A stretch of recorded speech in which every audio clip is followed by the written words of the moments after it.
Добар ден, почитувани гледачи, добро дојдовте и во денешното ново издание на Визита. Речи се и да не постои човек кому барем еднаш во животот не му била препишана антибиотска терапија. Но она што загрижува во последниве години, на што сме сите сведоци, е дека антибиотиците се користат неконтролирано и несовесно, најчесто на своја рака без препорака од лекар. И штетата која може да се направи во таквите ситуации е не само за поединецот или индивидуата која што ја примала антибиотската терапија, туку пред се и за колективниот имунитет. И тогаш на организмот му е потребно време за регенерација, воспоставување на дигестивната рамнотежа, на рамнотежата на цревната флора, тука стапуваат сега на сцена пробиотиците и за време на користењето и по користењето на антибиотската терапија. За значењето, важноста, улогата, кога, зошто, како, во кои ситуации, колку да се користат пробиотиците, во денешната визита разговараме со Филип Ачковски, магистер по фармација, топ едукатор, регионален директор на Фармаис. Добар ден, Филип, и добре ни дојдовте.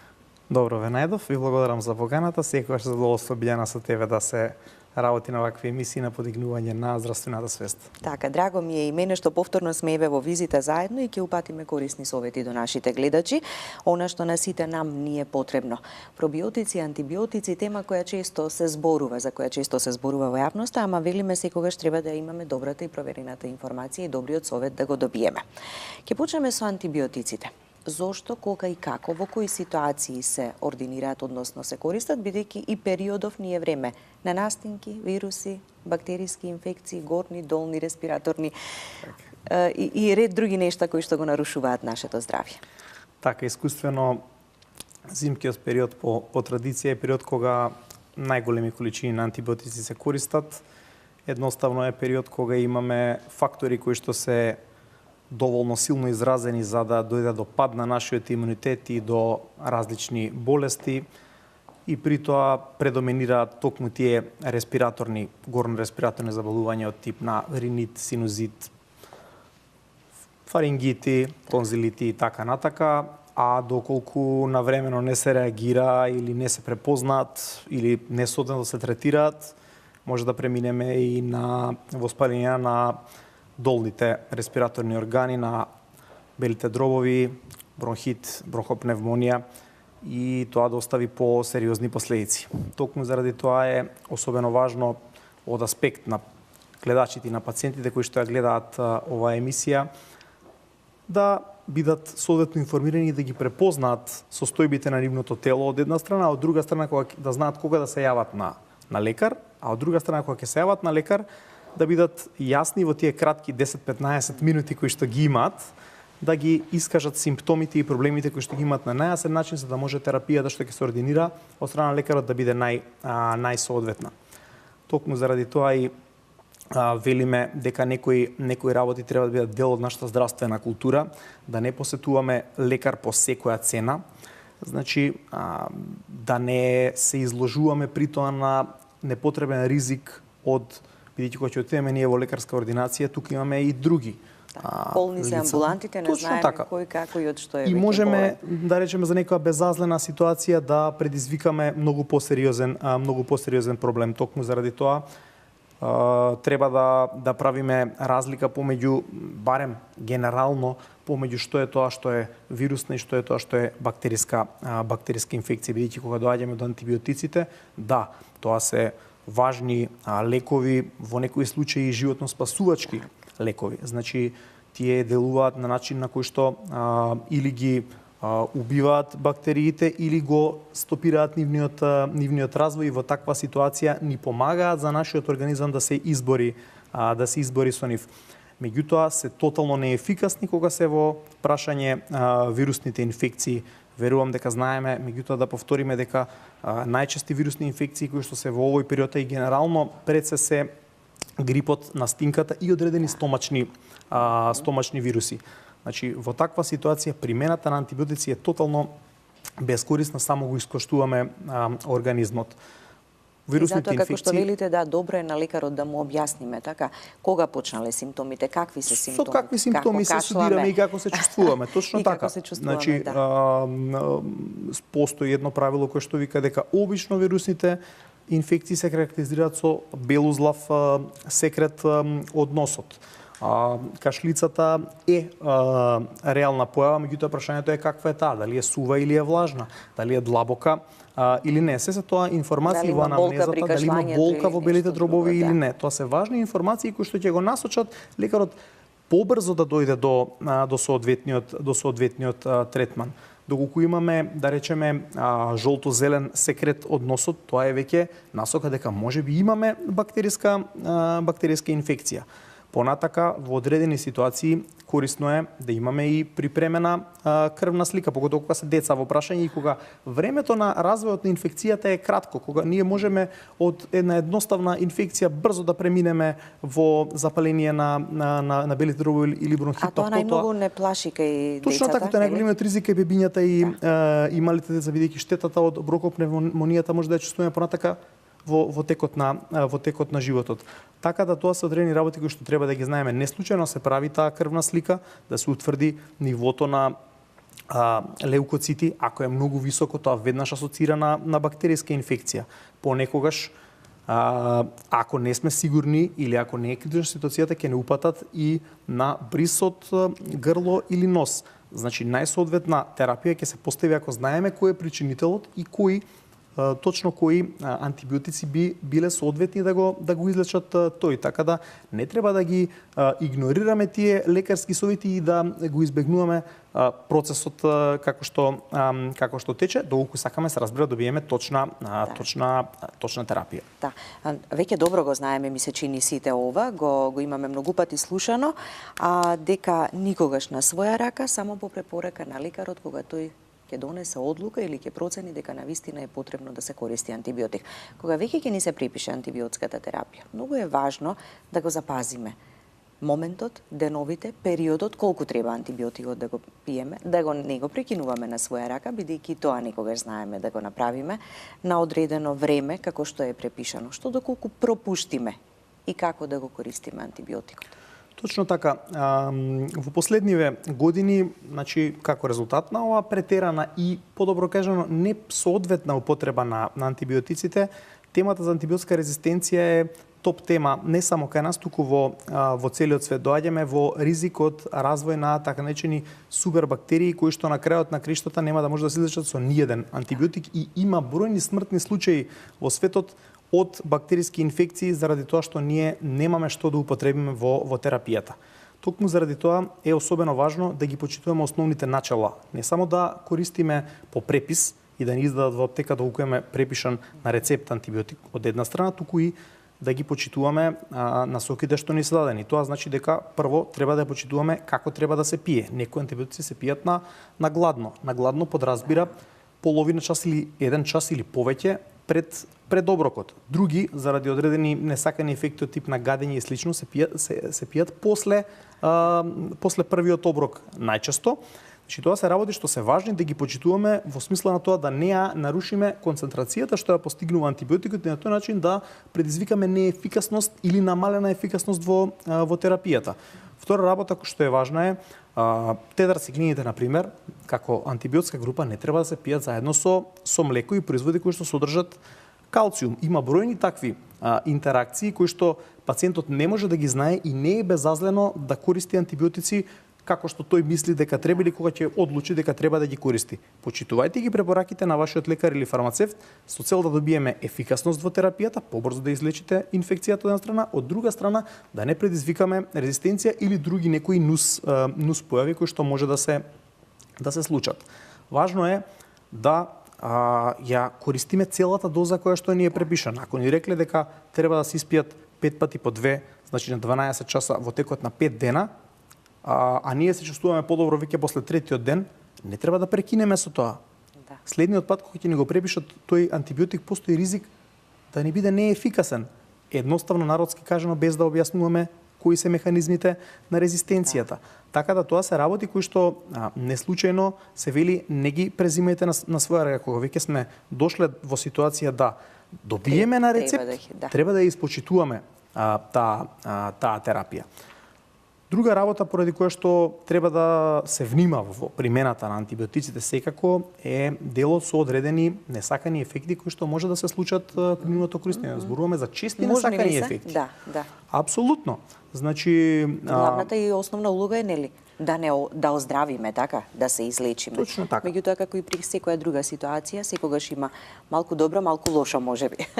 Апсолутно. Антибиотиците се неселективни генерално во своето делување или одредено селективни.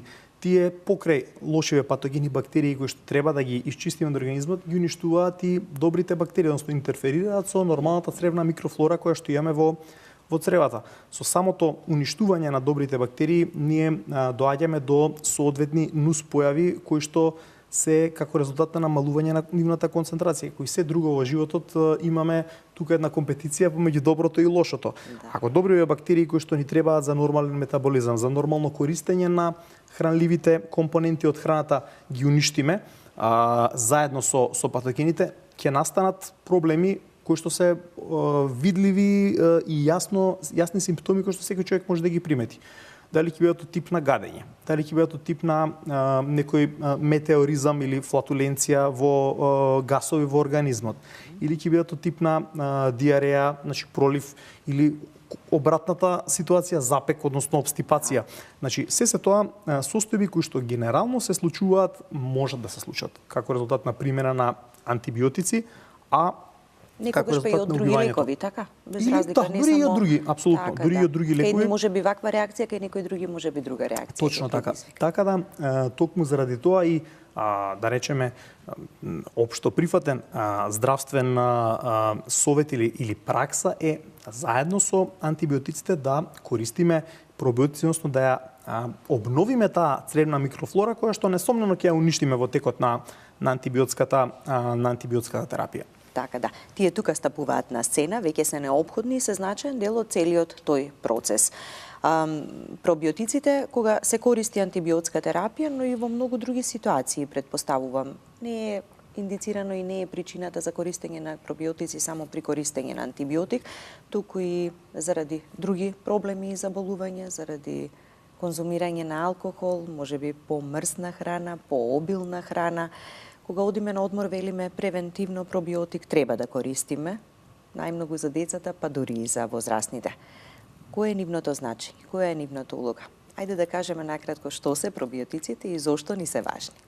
Така е, значи пробиотици или така наречени добри бактерии се живи микроорганизми кои што ние кога ќе ги дадеме во организмот во одредена концентрација и на одреден начин постигнуваме благопријатен ефект пред се за нашите црева, меѓутоа и генерално. Благопријатните ефекти не се само од тип на стопирање на диареја или некои стомачни гастроинтестинални тегоби и непријатност, гадење и така натаму кои што веќе ги споменавме. Тие се корисни воопшто и за цревниот имунитет. Поттикнување на цревниот имунитет, а цревото е најголем орган во нашиот организам, така да во секој случај примената на пробиотици има повеќе кратна корисна улога. Прва идеја, поготово во зимски период, ни за секако антибиотиците и самото име на двата опозита, антибиос, значи против животот, антибиотици и пробиотици, веќе не насочува на тоа дека тие се меѓусебно поврзани на некој начин, затоа се и така наречени. Од друга страна, не треба да го забораваме корисноста од употребата на пробиотици во секојдневниот живот, а поготово во овој период. Ние само што завршивме или уште сме можеби при крајот на еден период на прослави, славење и така натака. Нашиот организам е сериозно истоштен од разноразни претерувања. Дали се тоа од претерана храна, или премногу храна, или масна исхрана, или алкохол, претерано внес или конзумација на цигари, дали самите или од околината која што не може да ја контролираме. Загаден воздух кој што е на пикот на сезоната и не смее да се игнорира неговото неповолно влијание на целиот организам, па и на да речем стомачното здравје. Сето тоа се индикации заедно со веќе се присутниот стрес кој што не можеме да го успешно да го контролираме, да го елиминираме и контролираме, да. Така да се тоа некои фактори кои што предизвикуваат стомашното здравје да се наруши. А пробиотиците се едно решение сеопфатно да соодветно се користат во соодветна доза, во соодветен временски период и во соодветна комбинација, кое што може да ни помогне значајно да ги превенираме стомашните тегуби токму преку воспоставување на балансот на нашата цревна микрофлора. И на тој начин ќе ги намалиме тие несакани ефекти кои можеби ќе се појават кај неколку, конкретно и кај користењето на антибиотиците, но и при други некои состојби. Апсолутно. Кога користиме антибиотици, тоа веќе не е превенција, ние подразбираме дека ризик постои, па веќе го гасиме пожарот условно речено, и токму заради тоа немојте да размислувате и да штедите во тој контекст. Значи, кога се користи антибиотици, основен несакан ефект е така наречена антибиотски асоцирана диареја. Кај тројца од 10 минимум ќе се појави. Не треба да дискутираме само за моменталниот проблем со диарејата, кој што ќе се надмине. Може да дојдеме во ситуација на перзистентна диареја или континуирана. Значи, може да не мачи во подолг период од животот, а во најлоша ситуација во една четвртина од тие диареи ние индуцираме да преовлада Clostridium difficile, е многу опасен патоген, чија што диареја индуцирана од него представува опасност по целокупното наше функционирање и ќе ни предизвика сериозни проблеми во терапевски смисол понатака.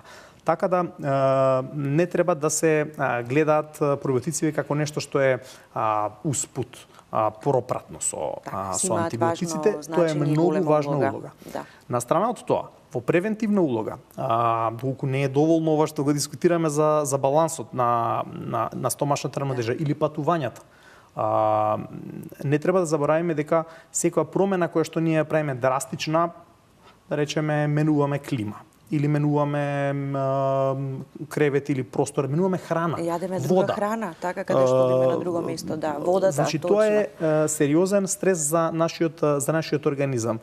По правило, ако сакаме да се грижиме како што треба правилно, ние треба не да одеме напред тој одмор, летен или зимски и така натака, зависно каков ни е во сезона. Да користиме една превенција со пробиотици и една недела од која ќе се вратиме. Значи, за да не иде до таква ситуација, да не чекаме да се случи нештото, да изреагира организмот на храната, водата или нешто. Кога ќе се случи, ќе ни треба 2-3 дена доека да го стабилизираме. Пробиотиците не се магично стапче. Тие нема да решат, не се магична набивка, нема да решат проблемот веднаш. Токму заради тоа мора да се размислува превентивно и да се направи една, да речам, познавање на тоа, добра навика кога да се користи. Не мораме секогаш да внесуваме, да речам, фармацевски форми. Користите, значи најголем дел од пробиотиците се млечно-киселински бактерии. Може да користиме јогурт збогатен со пробиотици, кој што е една модерна, да речам, и доста експлоатирана тема во моментов. Во превенцијата и тоа би ни помогнало. Во смисла на превенција и тоа е во секојдневниот живот важно. Меѓутоа, кога ќе настапи проблем со диареја, или кога знаеме дека ќе приемаме антибиотици, или кога знаеме дека одиме на патување и ќе промениме вода пред се, па и храна, тогаш знаеме дека треба да користиме фармацевска форма која што е контролирана, има точна количина на пробиотици. И тоа колку, како и кога да се користи, така? И се знае кој период треба да се користи. Ако сакаме ефект од пробиотиците, нас ни треба внес дневен, посериозен зборувам ефект, терапевтски, ни треба внес дневен од 2 билиони па до 10 билиони нагоре. Важно е тие пробиотици да бидат во комбинација. Веќе помина времето на еднотипните пробиотици. Сега е корисно да имаме најмалце 2-3 типа, 2 соја на пробиотици. Обично одиме со млечно-киселински лактобацилуси, заедно со бифидобактериум или со бацилус субтилис, или во комбинација со пробиотски гави, сахаромицес буларди и така натака, кој што е доста популарен и практичен во одредени ситуации, се со цел да можеме да влијаеме на различни типови на проблеми. Дел од овие пробиотици и самите подпомагаат антибиотската терапија со конкретно бактерицидно дејство, не само што се надпреваруваат со, да речам, за храна, со борбата што ја водат, така. Борбата што ја водат, тоа е буквално борба за храна во организмот, па така ги истиснуваат. Затоа ни треба количина да ги истиснат по физички пат, туку и директно дејствуваат на уништување на патогените бактерии. Така да, важно е да имаме комбиниран пробиотик пред се.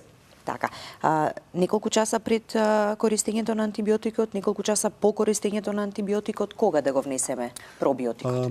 Бидејќи тука е важно и значајно токму како така, ќе го најголем дел од пробиотиците антибиотикот би ги уништил ако ги внесеме паралелно. Токму заради тоа треба да ги внесеме едно 3 часа пред или 3 часа после употребата на антибиотикот да помине тој низ цревниот дел. И тоа е едно правило кое што треба да го почитуваме, исто како што треба да го почитуваме времето на взимање на антибиотици. Ако сме гледали дека на 12 час треба да биде на 12. Ако прескокнеме, што да направиме? Да чекаме до следното или пак да го поместиме само час-два подоцна? Доколку е тоа кратко време, ќе го поместиме саат или два подоцна. И после почнуваме да пресметуваме од тој новиот. Од новиот термин. Меѓутоа не треба да ја надокнадуваме да земе дупла доза. Значи тоа е погрешно во некој случај и ризично. И во секој случај ќе ги зголеми несаканите ефекти по нашиот организам. Кога сме кај пробиотиците и комбинациите и принципите на може ли пред да продолжиме со тоа само да ги слушнеме гледачите, да ги слушнеме нивните прашања, секако имаме доволно време за да дообјасниме се што е важно за оваа тема. Добар ден, повелете. Добар ден. Добар ден до вас, всички сте вработени во Канал 5. Среќна нова година, среќни празници. Едно прашање до господинот фармацеутот. Јас имам изузетни искуства со користење антибиотици, затоа што имам хронични синуси, имам хеликобактер, ешерихија коли. Само сакам едно прашање да му поставам на господинот. Зошто осим Линекс сите други антибиотици се изузетно скапи и не се на позитивна листа? Викам други добри, под наводници колку се добри. Имам искуство во сето тоа. Пробиотики, сето тоа све живо сум употребувала, меѓутоа зошто не се на позитивна листа ако се неопходни со пиење на антибиотици? Благодарам што ме сослушавте се најубаво. Добро, и ние да ви благодариме за јавувањето. Значи, ова е прашање повеќе легалистичко отколку стручно и е прашање кое што едноставно треба да се размислува во таа насока.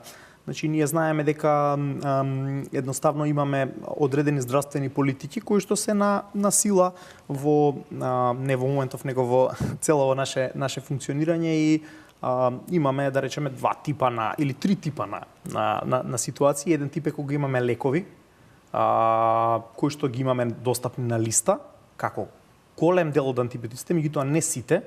Имаме и антибиотици кои што не се на листа и не е мала нивната бројка, иако велиме дека се животно спасувачки и така натака. Имаме лекови други кои што се потврдени како лекови, меѓутоа не се на листа, пациентот ги купува од сопствениот џеб. Имаме трета ситуација во која што влегуваат овие значи пробиотици и така натака, тие влегуваат во група на така наречени OTC, over the counter drugs, или додатоци во храна. Значи, тоа се производи кои што не само овде, туку секаде во светот одат од сопствениот џеб. Значи, заради тоа што едноставно друга е категоризацијата. Доколку одредена држава одлучи дека треба да се вклучат во да речеме во делот со позитивната листа, тоа е друга дискусија. Меѓутоа генерално треба да знаеме и не треба да ни биде чудно што значи пробиотиците се категоризирани како додатоци во храна или значи лекови кои што одат без рецепт. Како такви, тие по правило паѓаат на теретот на пациентот. Така, да. Потешка е веројатно ситуацијата кај луѓе кои што хронично така. Точно така и можеби антибиотиците не можат неограничено да се користат. Така, ќе се најде некоја друга форма со. Размислуваме за проблем, поготово спомена хеликобактер, што е многу добро отварање на една тема. Хеликобактерот е нешто што е една доста упорна инфекција и каде што по правило користиме повеќе типови на антибиотици, обично се оди со тројна терапија, значи 2 антибиотика плюс вообичаено инхибитор на протонска пумпа, понекогаш и 3.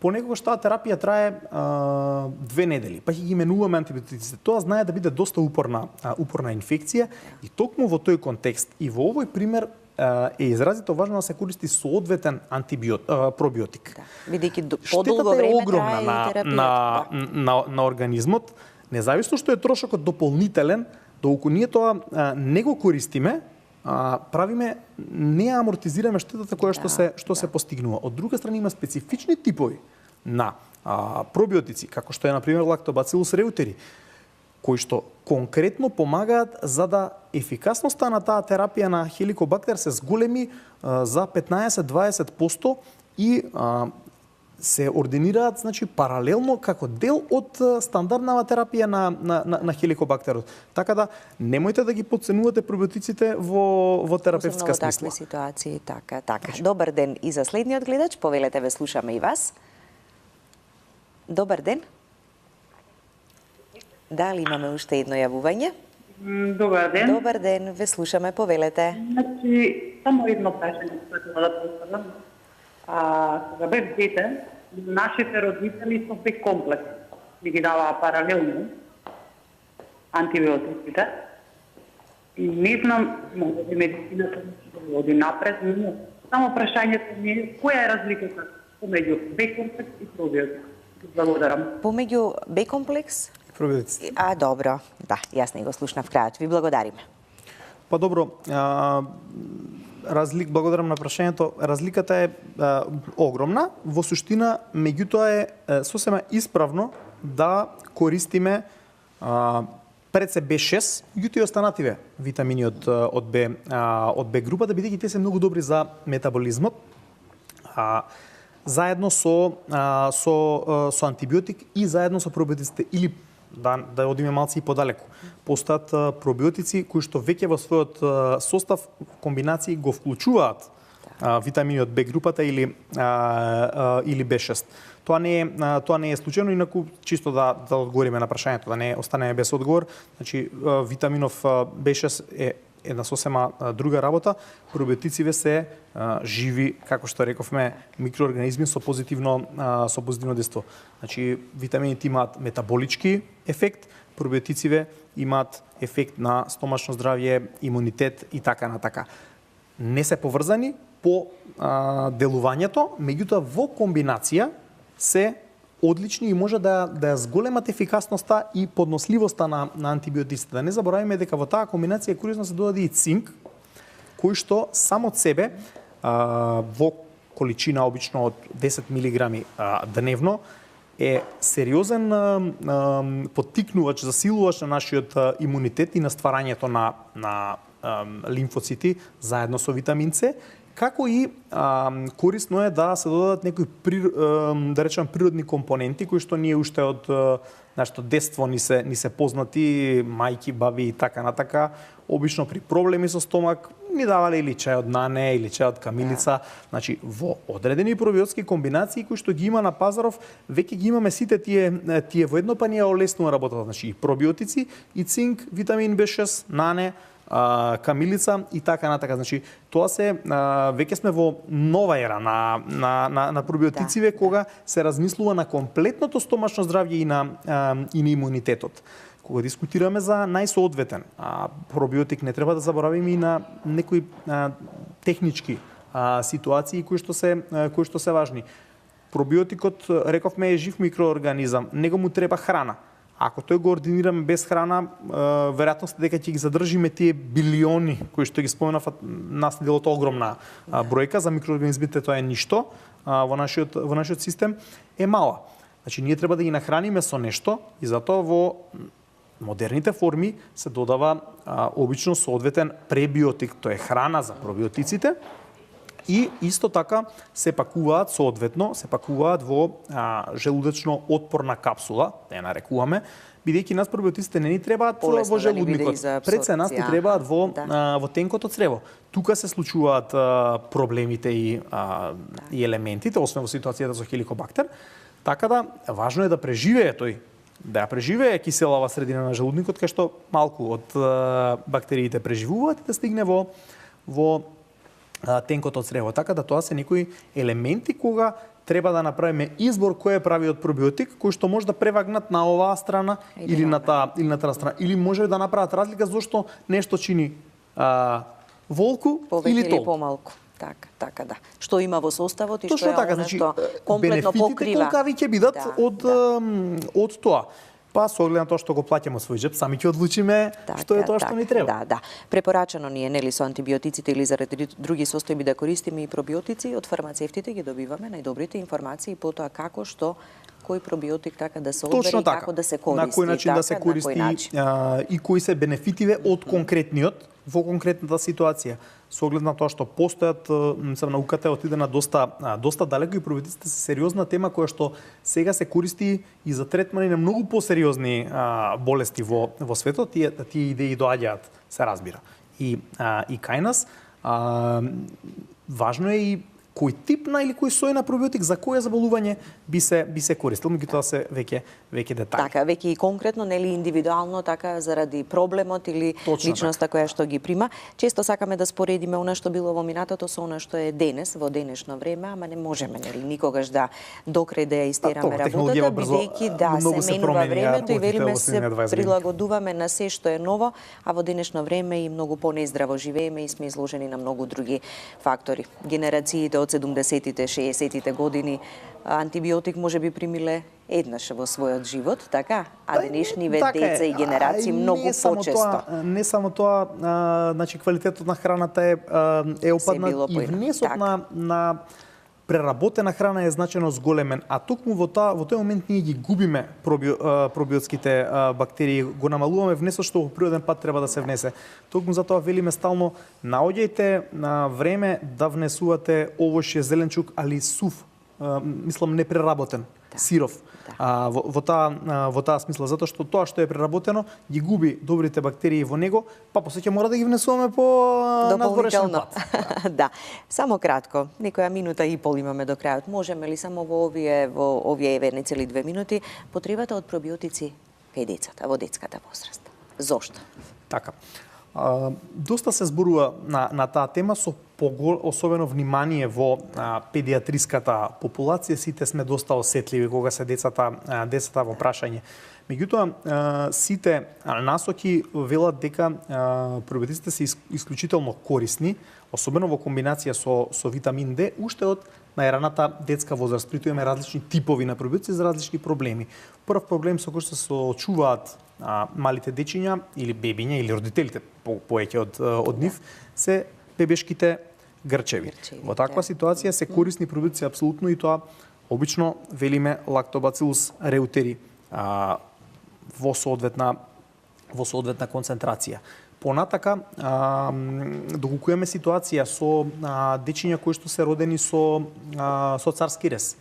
Значи тие се на некој начин хендикепирани во однос на останатите затоа што не успеале да ја преземат бактериската микрофлора од мајката. Значи тие што би била при природниот чин на породувањето. Таа е клучна за да имаат одреден имунитет. Значи тие се оставени на голо, треба да ги колонизираат од почеток и тука, а и во сите други ситуации е корисно да се додаваат соодветни пробиотици, обично во детска возраст тоа се ЛГГ или лактобацилус рhamnosus. Мислам, ова е сериозна наука како што треба да се применува, меѓутоа токму и тие типови се применети во соодветни терапевтски форми капки кај нас.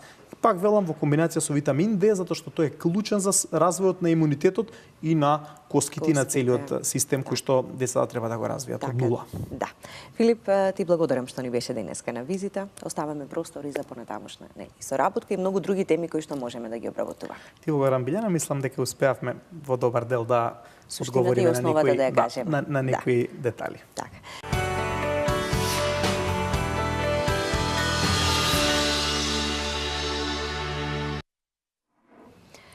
Со Филип Ачковски, магистер по фармација, во денешната визита зборувавме за потребата, неопходноста и значењето и важноста на користењето на пробиотиците, посебно кога станува збор за примање на антибиотска терапија, антибиотици, кои што секако во прв ред мора да бидат препишани од лекар, но и при други состојби или па кога доаѓа до нарушување на рамнотежата на дигестивниот систем или на цревната микрофлора.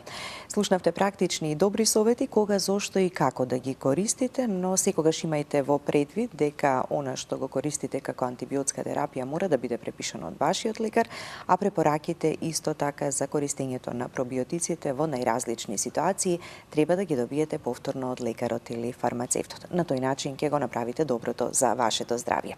Ви благодарам за вниманието со кое не следевте, останете и понатаму со програмата на Канал 5 телевизија.